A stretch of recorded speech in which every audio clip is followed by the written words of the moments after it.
Thank you so much for your really generous introduction, Julia, and all the work that you've done. And Marco, it's so nice to see you again. And thank you for all the work. And Alan, I'm really honored to be here. And Oscar, who was in one of my classes, is here. I was like, wow, there's someone in the current class who looks like Oscar. And then I was like, that is Oscar.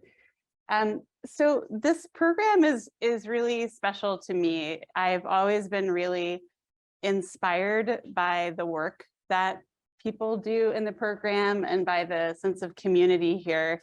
And I'm honored to be invited to give a blockchain primer for designers. So I'm not going to be in the weeds on it. What I really want to do is to tell a few large stories to contextualize why I think it's important. So the root structure of the tree that you can add on to. And I think everyone who works in the space is in a constant state of learning because it changes so much. So more specifically, I want to talk about digital provenance, which is the core contribution of blockchain. And I want to talk about the democratic and creative potential of that. And in the process, I hope to offer along the way working definitions of blockchain, of NFTs, and of Web3. I'm very happy to share the slides. I can send a PDF to Marco and Julia, and you all are welcome to have it. I think part of why we're having this conversation is because this work by the artist Beeple, Mike Winkleman, sold for $69 million at Christie's in the spring of 2021. Speaking of trifectas, I'm one of three. My sister actually works in blockchain. My brother works in finance, but is the original artist in the family, and called me to say, hey, thanks for explaining to me what an NFT is 3 weeks ago, because it was the entire upper fold cover of the Wall Street Journal. I think credit where credit's due. No one summed up the sale better than the artist himself on Twitter. You'd be hard pressed for a more succinct and accurate summary than holy fuck. So for me, that story, the Beeple story, is only one type of story that we tell about non-fungible tokens and blockchain. It's a money story. So it is a story of an artwork being sold, but it's in the newspaper because it's the third highest price for an artist, a living artist at auction, behind David Hockney and Jeff Koons. And it's an eye-watering sum. I always give it unrounded because the 0.346 million is a non-trivial sum of money, especially for creative practice. But what I want to talk about today is some of the other stories here. In particular, the stories of artists and the stories of knowledge and the stories of democracy. So I'll start with knowledge because that's a way of giving a blockchain into NFT primer. And I am going to start with a story that Alan asked me to share with you. I want to first credit my co-author, Nora Burnett Abrams, who is the director of the Museum of Contemporary Art in Denver. We did a program in fall of 2021 that's becoming this book. And if you're on the live stream or watching this recorded, a shout out to Isabel Venero, our beautiful, amazing editor, Rizzoli, who's created this gorgeous book. And also, like everyone, knows Alan. So the starting point here is the work of Kevin McCoy. Who's familiar with Kevin's work? Kevin's a colleague of mine at NYU, and he mainly makes work in partnership with his wife, Jennifer McCoy.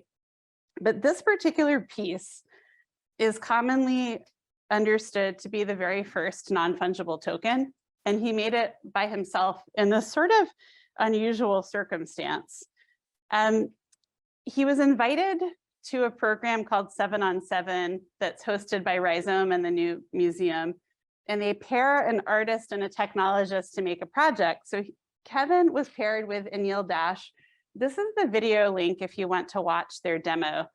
But they launched something called Monograph, which was a digital registry for works. So digital art has this problem of a lack of scarcity, right? That files are interchangeable. and they figured out a way to create unique identifiers for digital work. While they were building it, Kevin had to have for instance, they had to have a digital file that they could register on the blockchain to make it unique. So Kevin made this work, Quantum, just in an ad hoc way as a for instance to show to Anil. It's not actually the work that they used in the demo, but it's the first NFT. So let me just explain a little bit. So when we talk about blockchain, and I know some of you know this, so just forgive me while I shift into first and second gear in a way that's hopefully not obfuscating. It drives me crazy when people talk about blockchain and they either like pat you on the head and they're like, it's too complicated, or they're like, this is the future, and it's in a kind of off-putting way. And I think it's just a really, really interesting structure. And one of the most amazing things that you all do here is think about structure and what structure can do. So a blockchain is a distributed, decentralized ledger that exists in many interconnected copies. I'll explain more as part of the knowledge story.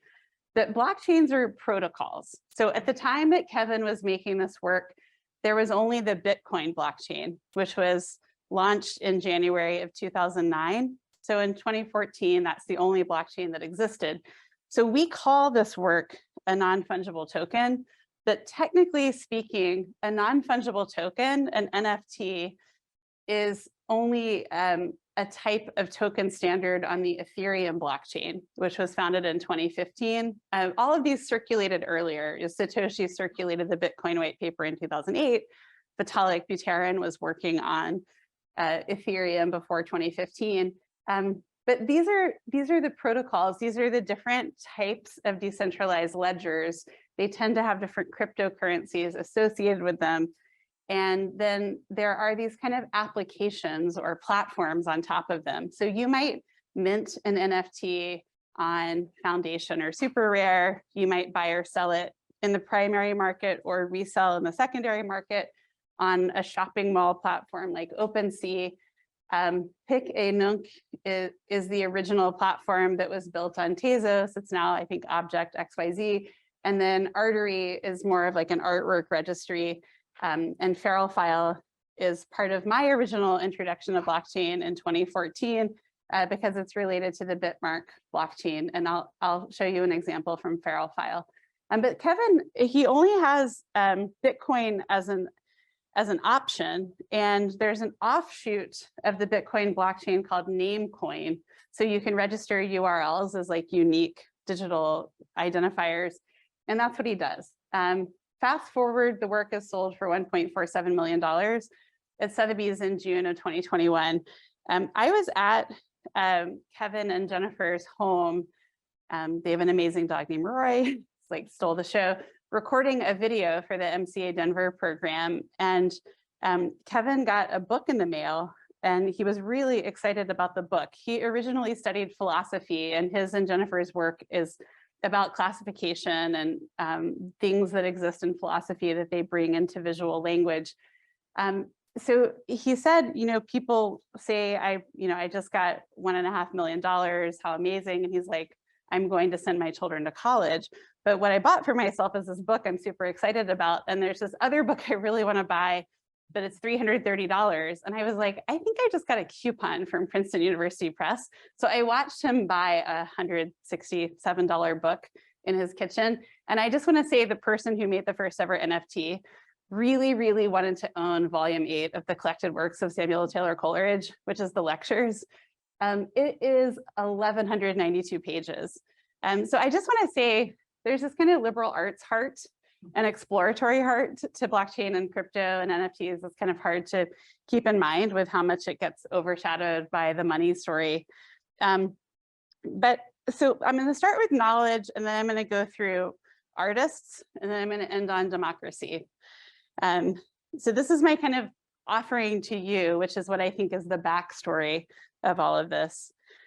So as I mentioned, the Bitcoin white paper, which was written by Satoshi Nakamoto, was circulated in the fall of 2008. And then the Bitcoin blockchain itself was started in January of 2009. So there's a Genesis block. Satoshi put out this headline from the Times of London, and then people could add to it. You can ask me in the Q&A if you want me to talk a little bit more about that technologically, or resources to understand that. The Bitcoin white paper has 8 footnotes in total. 3 of them are to the work of Stuart Haber and Scott Stornetta. One of these is co-authored with David Bayer, who, fun fact, was Russell Crowe's hands in A Beautiful Mind. It's a mathematician. So you have to imagine this is the late 1980s, and personal computing is coming online. Something like 15% of US households have a home computer. I don't know if anyone's seen Paolo Antonelli's video game show at MoMA, but like the Pong thing is on the wall. I remember this from like the mid 80s growing up in Memphis. My parents got a computer. So Haber and Stornetta are really worried about this. Stornetta in particular is like, listen, you know, a digital file is so easy to manipulate. How will we know that these files haven't been tampered with? And this became their question. So this is the question that led to the proto-blockchain and to Satoshi's work, these 3 footnotes, is how will we know it was true about the past? And importantly, how will we know it without having to trust a central administrator to keep the file? So our lives are organized around centralized record keeping. Like SVA keeps your grades, your bank keeps your bank statement. But what would it mean to know the balance of your bank statement or know your grades without that centralized actor? That's the problem that they were trying to solve. And it proved so hard to solve that they were like, hey, maybe we'll just try to formally disprove it. And one day Stornetta was with his family at Friendly's by the ice cream cakes. And he had this insight where he's like, well, if you add a person, that person can always cheat. And then you add another person and that person can always cheat. But if you add everybody, no one can cheat. So they're like, we should have a distributed ledger to keep records. Fun fact, this is one of the early newspaper photographs of the 2 of them, and they're actually mislabeled. So blockchain is this like immutable record keeping system, but Stuart Haber is on the right and Scott Stornetta is on the left.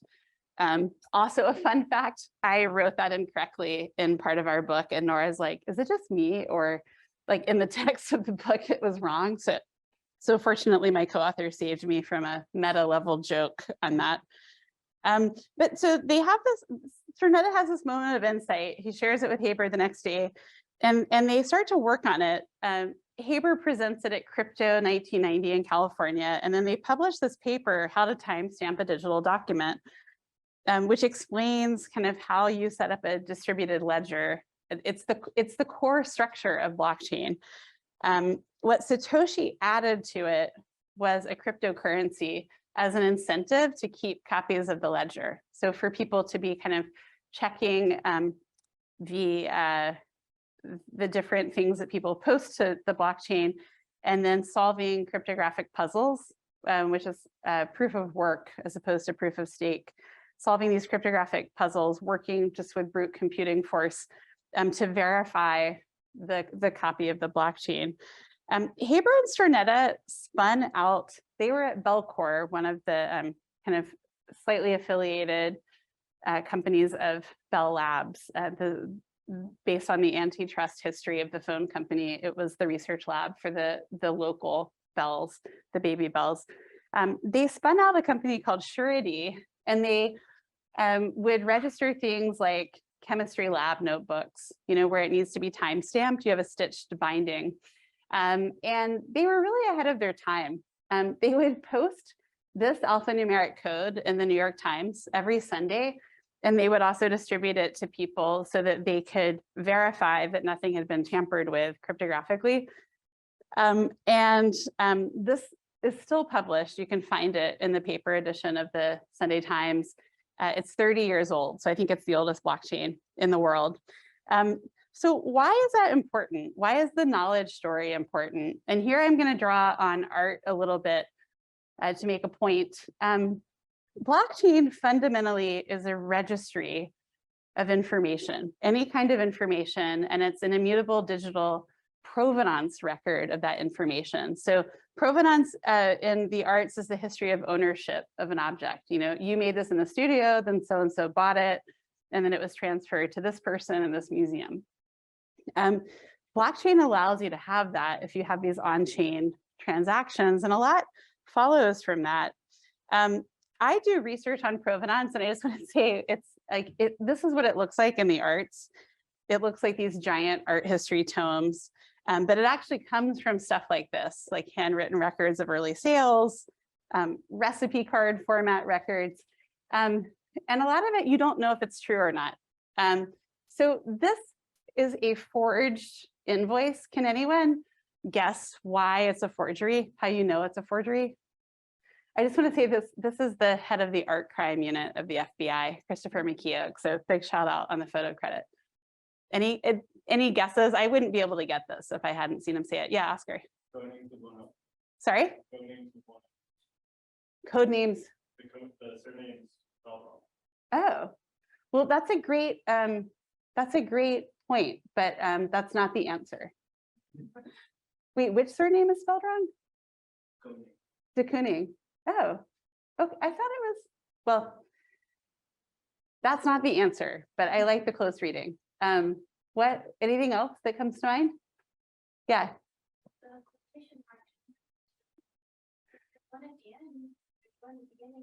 Yeah.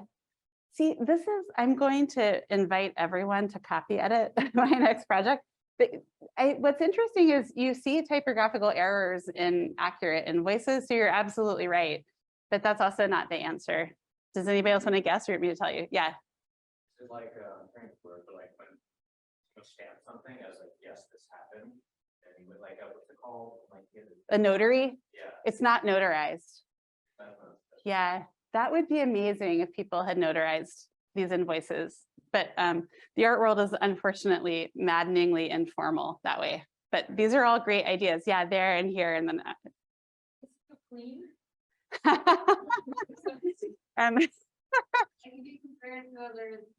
Yeah, I mean, where's the spilled coffee? Right, good point. Yeah, absolutely. Yeah, one more guess and then, yeah. Maybe you went with these to drop by? Yeah, so like all of these things, like maybe it's not, yeah, the media might be wrong.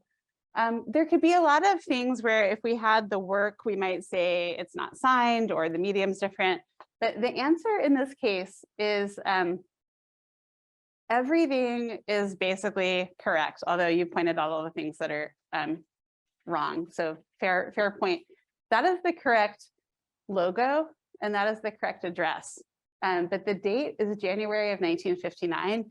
Zip codes did not exist for another couple of years. So there are like 65 invoices that are all fraudulent that got wiped out like a what do you call that video game? Not Jenga, it starts with a T, but just Tetris. Yeah, just like just wiped it out. So this problem happens in blockchain world too. One of the early registry companies for art is called VerisArt. And this gentleman, Terence Eden, went on the VerisArt blockchain and listed himself as Leonardo da Vinci. And the Mona Lisa production date is 1506. I think that may or may not be the correct date. So what do? Like, obviously, Terence Eden didn't make that work, but it's on the blockchain forever because it's linked together in blocks with all these other records. And you can add a record, but it's timestamped at a certain, this will always be on the VerisArt blockchain. You see a lot of companies deal with these registration problems. This is a company I like called Startbond that's run by the artist Taheshi, who is based in Tokyo. And they do tagging on artworks so that you can register them on the blockchain. And they have an artist tag and a collector tag. So the artist tag has better provenance, right? Because it tracks all the way back to the studio. And the collector tag, is okay. But if you try to convert the collector tag to an artist tag, there are also a lot of speculative uses of this technology, right? One of the things I work on is whether you can use blockchain technology for restitution of cultural objects. So in 2018, Felwine Sarr and Benedict Savoy were commissioned by the French President Emmanuel Macron to write this report on the restitution of African cultural objects, 90% of which are outside of the African continent. So what if, instead of you know, the British Museum and the Elgin Marble saying, this is mine, that's yours. No, you separate out all the rights. So somebody owns it, somebody exhibits it. There can be cash flows. There can be time limited contracts, right? So, okay, we get to show it for 15 years and then we promise that we'll give it back. And during those 15 years, we will put this amount of money in a fund that will help you build a museum to take it back here. So again, this idea of a public, no central administrator registry is really important to ideas like this. So that's the kind of baseline. What is blockchain? It's about digital provenance. It's a distributed immutable record. It comes from a desire to know what was true about the past. That has nothing to do with cryptocurrency, DeFi, financial speculation. Those are things that are, you know, kind of tail wagging the dog that come about from the cryptocurrencies. And when we talk about crypto winter, et cetera, a lot of that is speculation coming down. It's not structural design coming up. That design is still there. And I want to talk a little bit about how this gets added. So if we have a registry and the registry has NFTs, so the ERC 721 is the name for the Ethereum one. It just means that they're singular, they're not interchangeable. And they're a programming standard that includes a token, kind of a packet of information, and also a smart contract, so an ability for computers to decide for things to happen. This totally changes conversations about how people get paid for creative labor and how people band together and form collaborative networks around shared value. So the starting point in the arts is this problem of resale royalties, right? An artist like Robert Rauschenberg sells a work for $900 in 1958. He's only paid half of that. His gallery keeps half. And then the collectors, Robert and Ethel Skull, sell it for $85,000 in 1973. The artist doesn't get any of it. In that particular case, Rauschenberg showed up at the auction, kind of playfully shoved Skull. So for me, this is a core question. And I think there's a copy of my 2016 book kicking around here. The main idea of that book is that if you're making a work of art in any area of life, art, design, anything else, you're not going from a known point A to a known point B, you're inventing point B. And when you're inventing point B, you have this structural problem where you're in the point A world and you have to invest time and resources in research and development and take risk to try to make things, the value of which or the success of which you won't know until the point B world that your work creates. So economically, it's easier in the point A world to assign a fraction, not a dollar amount, right? Robert Rauschenberg sold a work in the point A world for $900 and then it grows over time. So this idea of value over time is part of the research I do, where I go look at archival documents and then I did this empirically in collaboration with a finance professor, Roman Kreisel, who I've known for a long time. And I met when he was stuck in UN General Assembly traffic. So this time of year, several years ago, a panel we were on at MoMA. We took archival data and compared it to auction results. So what would have happened if artists had retained 10% ownership in their early work? That blue line at the bottom is the entire US stock market, as represented by the Standard & Poor's 500 index. Those dotted lines are how the artists would have done if they'd retained 10% ownership. If they're getting 10% of the auction hammer price, they have to reinvest it in the S&P because this happens over a long time, which is why those lines start to track. But the difference in the lines is just the level of transaction cost. So this is to say that once you have a distributed registry of blockchain, and you have NFTs, non-fungible tokens are really ways of assigning property rights, right? So like if Robert Rauschenberg retains 10% equity in his work, that's a property right that can be registered on the blockchain. And once it exists, it can be traded anytime, or it can be put together with other people's property rights. So if you work as designers or artists, you make something, you get paid partially as a fee for your time, but partially as equity, so that if the value changes over time in the future, you also get part of those proceeds. So to me, this is really important for the pricing of creativity. These ideas have existed for a long time, but they're newly technologically possible with blockchain. I wrote a paper on this with Lauren von Hoffenschick, who is also the world's expert in the artist resale royalties contract. So it's called the artist contract, or formerly the artist reserve right transfer and sale agreement. It was written in 1971 by Seth Siegelab and Robert Prjansky, a gallerist and an attorney. And it came about from an activist group called the Art Workers Coalition that was started when the artist Takis went to MoMA, physically took his sculpture out of a show and went and stood in the sculpture garden until the director came out and told him it was okay to take the work out of the show. And this contract gives artists exhibition rights and other forms of control over their work after it's sold. But the key piece of it is that it gives them a 15% resale royalty in their work, right? So this, I think equity is maybe more elegant than resale royalties, but you're starting to see this on a lot of different blockchain platforms where the artist gets a percentage when the work is resold.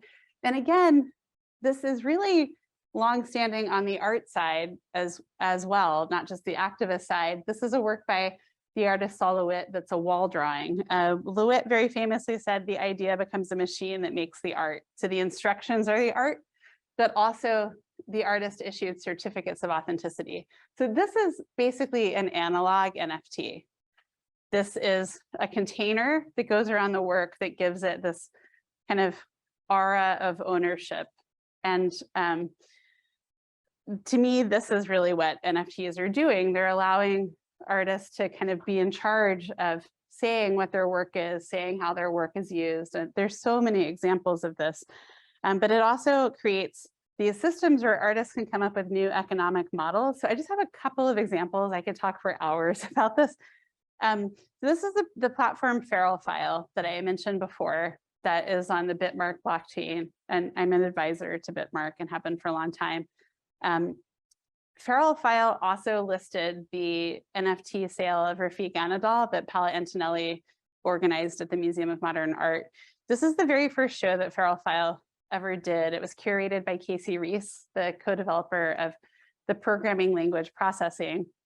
This is a work by Dmitry Cherniak. So the way it worked is that I think there were 10 artists and a curator, and there was an artist proof, and then an edition of 75. So the AP, or artist proof, and edition 1 through 10 went to not just each artist keeping their own, but each artist and the curator getting a copy of every other person in the show's work. So this is an investment risk management strategy, as well as a beautiful gesture of collaboration and generosity. So if we're all in a show together and your work takes off and mine doesn't, I own a copy of your work, so I could choose to sell it, right? So do you see there's this kind of investment trust design? And that's possible because of the property right nature of owning the whole work in this case, or owning shares in a work that are registered on a blockchain. And you can see this actually, that particular work, the Cherniak work, so Transparent Grit is the name of this work. It's actually been resold even more than in this slide, up to the hundreds of thousands of dollars. It originally cost $75. But what you can see here is that Casey Reese, the curator, owns number 1 of 75. The artist owns the artist proof. And then a lot of these are later editions. Only recently did you see sales by other artists in the show. But this idea of collaboration, of risk pooling is something that's profoundly enabled by NFTs. Generosity is also enabled by NFTs, and labor politics. This is a work by the artist Sarah Ludi, and what she decided in the sale of her work at Bitform's gallery is that there would be a share that goes to the gallery, but of that share, a fifth of it goes to the owner of the gallery, and the other 4 shares go to the people who work there. There are examples of taking resale royalties and donating them to charity, or taking resale royalties by artists who are further into their career and donating them or distributing them to artists who are newer in their career. So there's a lot of economic collaboration and redistribution that's possible. So the artist story here is really how generosity and investment and economic sustainability can go together. You have these projects like the CryptoPunks, these really recognizable works that are early formative NFT projects. This was made by Larva Labs, and they originally gave it away, and then people started collecting them and trading them, and then ultimately the most rare ones, they have these kind of algorithmically assigned traits that vary in rarity, started to trade into the millions of dollars and sometimes at major auction houses. These were acquired by Yuga Labs, the company that runs the Bored Ape Yacht Club NFTs, and they assigned the commercial rights to the owners.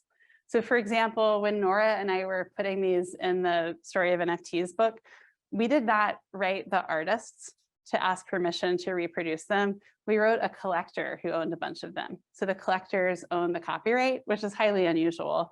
But then also, if you own one of these, you could make t-shirts. So this idea of value of commercial rights, again, enabled by NFTs. So we've got the distributed registry of blockchain, we've got the property right of NFTs, and then we have this idea of Web3, which I think means different things to different people, and it's sort of, there's a Rashomon kind of aspect to it. But Web3 is basically going from a Web 2 idea where Facebook is a big platform company and we are the product and they own our data, to people assembling in different shapes of organization, all of us owning our own data or owning our resale royalties or our equity, whatever that is, and being able to pool it and distribute it.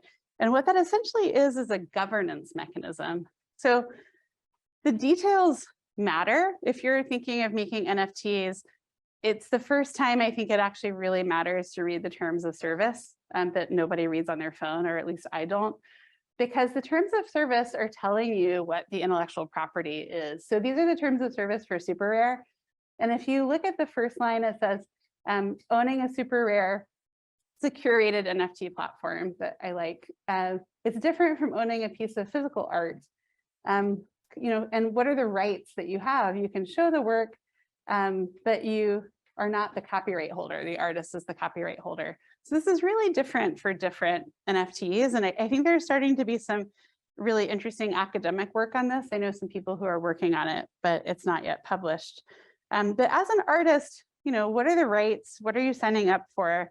And how do you register your work to have the autonomy, but also to have the capacity for control over generosity or collaboration? So that can be like having NFTs as a property right. It can also be what are called DAOs, or decentralized autonomous organizations, where you take a lot of smart contracts. So again, the NFT is a token associated with a smart contract, and you put them together and you can basically make technological organizations. So for example, there's a company called Open Collective that the artist Caroline Woolard works for, where people try to get a slow capital return, let's say it's 6%.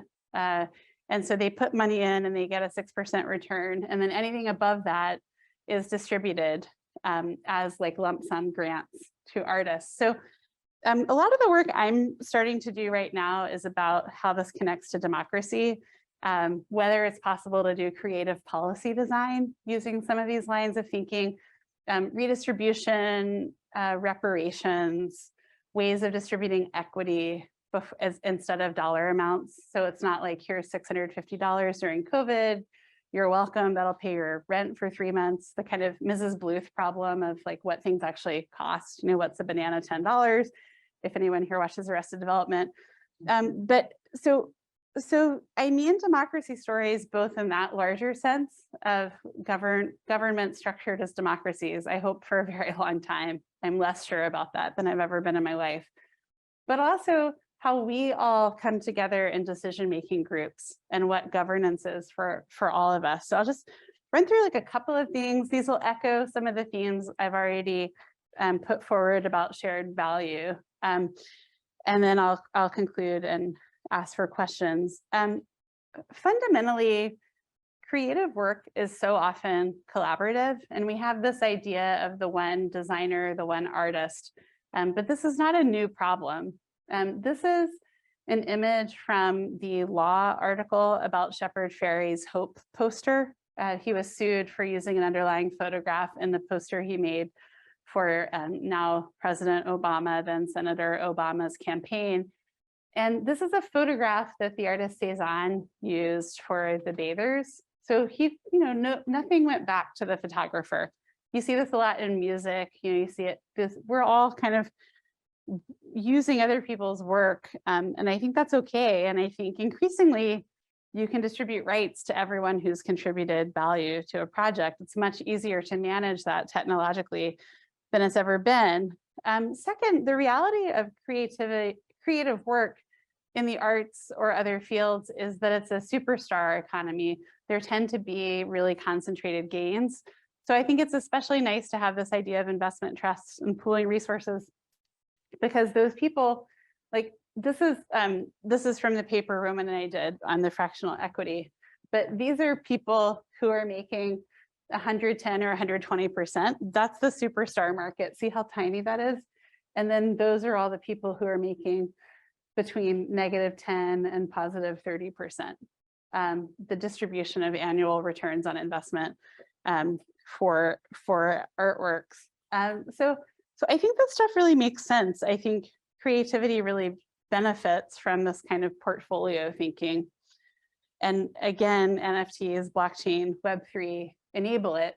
So I think it's quite interesting to start to think about the shape of a governance network. This is a diagram from a paper I did on artist incubators and networks of artist incubators, but I put it forward because I think the shape of organizations is a really interesting design problem. And I don't think that people have a visual lexicon for the shape of DAOs and the shape of blockchain. And I think it would be a really beautiful project for someone here to take on. So for me, there's a lot of experimentation in the arts that I think actually, even though the arts are sort of sleepy relative to design and to larger areas of the world, that I think can really become a model. Because even if you look at something like the American democracy, originally power resided with the people. It was just delegated to elected representatives. This is the kind of Rousseauian social contract. And I think technology may make it possible to return power to the people. So to be able to govern in different ways. And you're seeing a lot of this happen. Again, these investment trusts. There's a company, Fairchain, that started a fund for working artists. So 1.5% of all their sales are pooled and then distributed in lump sum grants. There's an artist pension trust where artists donate physical works of art, and then that starts to become a retirement fund. What would happen if you did that out of resale royalties or equity, so you didn't have to pay storage costs? I think there's a lot that's really interesting here. And so I think this line of thinking and some of the original ideas that circulated that didn't even make their way into the contract may happen. I mentioned some of them earlier about generational shifting of wealth among artists, giving work to charity and so on.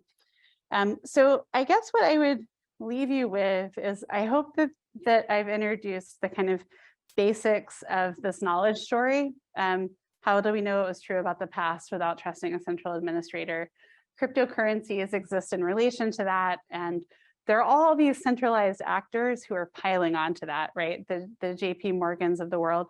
And I think it's just interesting to notice that, just to notice the forces of re-centralization on a decentralizing technology. And to understand that all of this is an art project in the inventing point B sense. Everyone is making sense of this. I trust people the least who are like, oh, I've totally got that figured out. NFTs themselves are also uncannily similar to art. They're really hard to value. They don't have cash flows. And I think these experiments in provenance that come from art and that are also the nature of the registrarial part of blockchain may lead to really interesting solutions for compensation for creative labor. That can be people selling NFTs directly. It can be resale royalties or percentage share or over time, it can be these DAOs. I think that the the speculative bubble, the Beeple sale I started with, has calmed down, but what's underneath it are what I would call cathedral businesses that grow slowly over time and may look really different in 5 or 10 years than they do now, but are based on designers, artists, other creative workers coming together to think about value and to try to architect structures accordingly. So the last slide I have here is just some resources. I wrote an NFT primer for the Art Basel market report, and it's online. It's like 7 pages. It's a good, it's what I would want people to know about NFTs. This is the book Nora and I have coming out. There's a conference tomorrow and Friday at the Shed called Unfinished Live that's on technology and democracy. There's a lot of NFT stuff there. You can catch me. I have a code that may work for a couple of free passes or 50% off passes. And I would really be following Paolo Antonelli's work on NFTs at MoMA. You may have seen the related article that the museum sold William S. Paley's $70 million digital collection to fund digital work.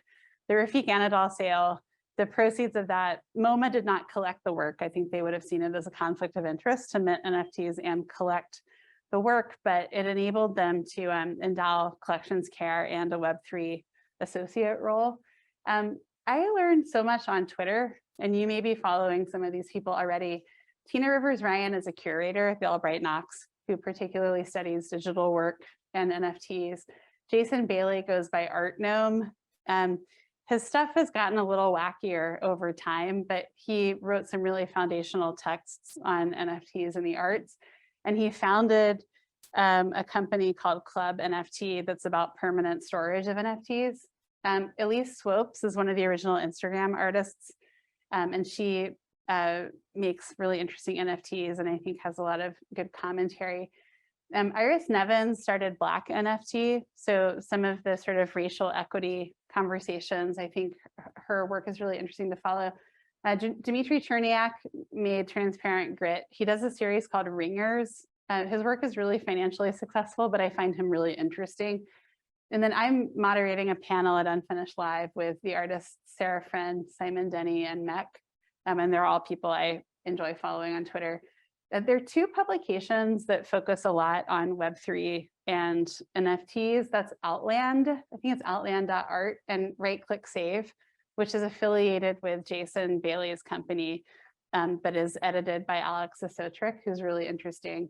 And then if anybody wants to kind of get into the programming of it, this is an older book, it's from 2016, but Narayanan et al., their Bitcoin and cryptocurrency technology, I think is a really good explanation of the cryptography. So much stuff is just on GitHub. And then Finn Bruton wrote a book called Digital Cash on the history of blockchain. He's a history of science professor and writer, and I think that's also an interesting book. So let me stop there and thank you. I just want to say again what I said at the beginning, that it's really so much my pleasure to be here. This program is special.